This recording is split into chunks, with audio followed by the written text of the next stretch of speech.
A successful murder is like a successful restaurant. 90% of it is about location, location, location. 3 men in black hoods knelt on the waterfront warehouse floor, their wrists and ankles trussed with heavy plastic quick ties. There were few lights. They knelt over a large, faded stain on the concrete floor, left behind by the hypocritically named White Council of Wizards during their last execution. I nodded to Hendricks, who took the hood off the first man, then stood clear. The man was young and good-looking. He wore an expensive yet ill-fitting suit, and even more expensive yet tasteless jewelry. "Where are you from?" I asked him. He sneered at me. "What's it to you?" I shot him in the head as soon as I heard the bravado in his voice. The body fell heavily to the floor. The other 2 jumped and cursed, their voices angry and terrified. I took the hood off the second man. His suit was a close cousin of the dead man's, and I thought I recognized its cut. "Boston?" I asked him.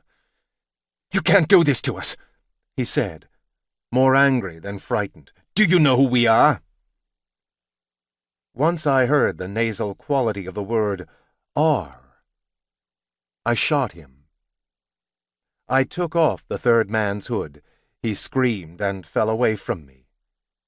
"Boston," I said, nodding, and put the barrel of my .45 against the third man's forehead. He stared at me, showing the whites of his eyes.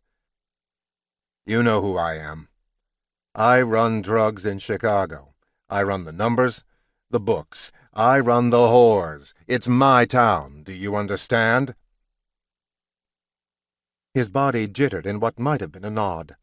His lips formed the word "yes," though no sound came out. "I'm glad you can answer a simple question," I told him, and lowered the gun. "I want you to tell Mr. Morelli that I won't be this lenient the next time his people try to clip the edges of my territory." I looked at Hendricks. "Put the 3 of them in a sealed trailer and rail freight them back to Boston, care of Mr. Morelli." Hendricks was a large, trustworthy man, his red hair cropped in a crew cut.